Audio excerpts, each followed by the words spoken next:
Twistzz, nice to see you back in a FaZe jersey. How are you feeling about that, first of all, before you talk about the match at all? First of all, thank you.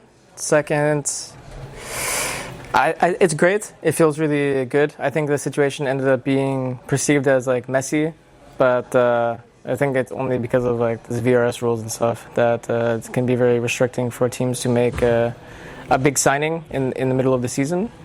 But yeah, to answer your question, it feels amazing.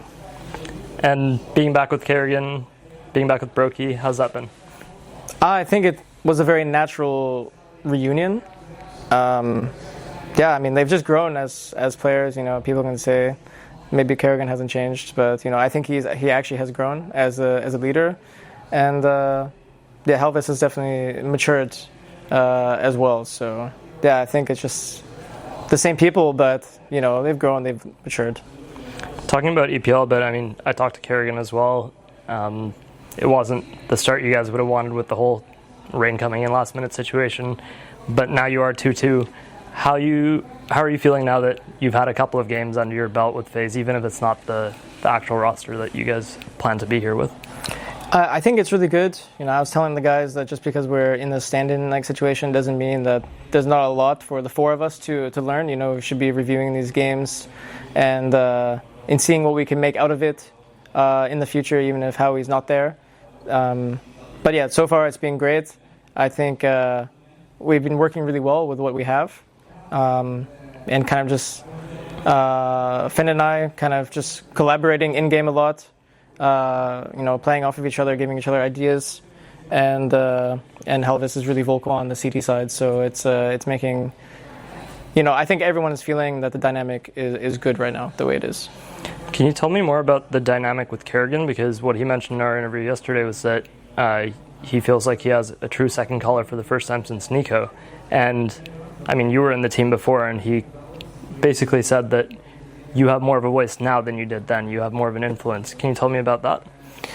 Yeah, I think what he said in the interview was true. Like, it was not that I wasn't vocal before, but it was more everyone had their key areas that they're responsible for. Mine back then was like Banana Inferno. That was like my whole game. He let me have a lot of control there and power.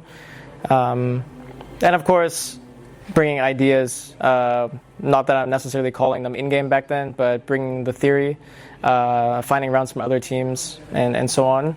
But now it's like, I think because of the past experience that I went through, that, yeah, he really trusts me to micromanage others. And also, yeah, I mean, everyone knows how Finn is, you know, sometimes he's just ahead of everyone, and it's hard, when you're like that, it's hard to see what's behind you and micromanage others. And now he heavily relies on me to do that, to call the fake at the right time, or call the pressure, or tell people to do this. Sometimes I'm just making the entire mid-round call so he can focus on himself. And yeah, I think it's a good dynamic. It's a healthy dynamic right now. It hasn't had a lot of time to play out yet, but are you enjoying that? Because there's obviously a stint that you were IGL and Liquid. Do you feel like this is kind of the place that you were looking to get to with where you wanted to be with calling? I think, I mean, the 6 months of 2024 leading up to the major, I think the dynamic in that team worked really well because I had a true secondary voice in Yekender. And him and I were able to collaborate very well. And that's why I think with even less firepower, like I always say, that we overperformed for the entire 6 months with our lineup. But because of the way that we're able to collaborate in game and always think ahead, I think it let us have the results that we did. And then once I kind of lost that secondary voice after the player break, I think that's when it was a struggle where I felt like everything was like on me.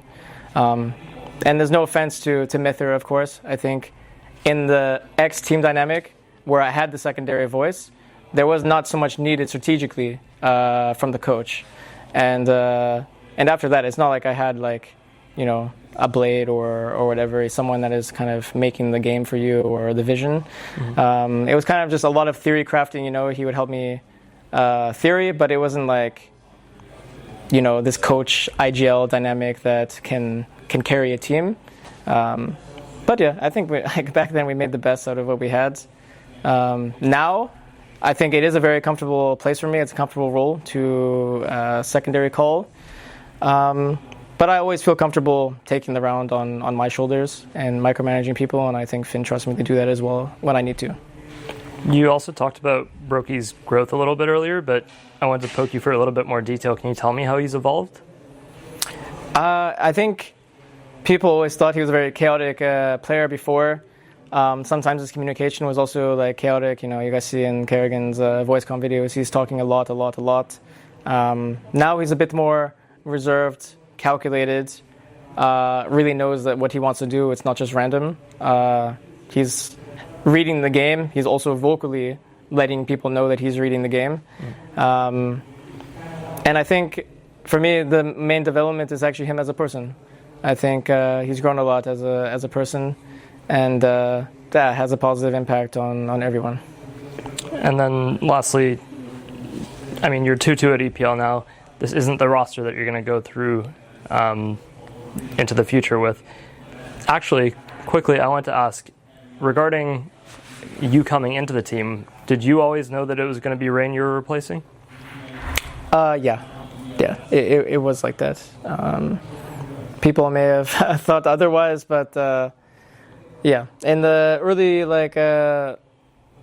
talks, it was like that. I don't think it was like incompetent from FaZe. I think, like Finn said, they have their plan, their vision as management, and we'll follow. And from the week that I got to play with Jakob, his aim is like crazy, like mechanically like insane. So I also look forward to playing with him after this event and getting to learn more about him too. And then, yeah, lastly, just you're 2-2 now. So for the future of FaZe going out of this tournament, but also heading into the last round of play here, how do you see it playing out? I mean, just like how other days have been for us, it's not like we're able to do so much as a team because it's just a standing situation. But I think the players here have so much chemistry that we can keep the ball moving, and I think we cannot underestimate any opponent here.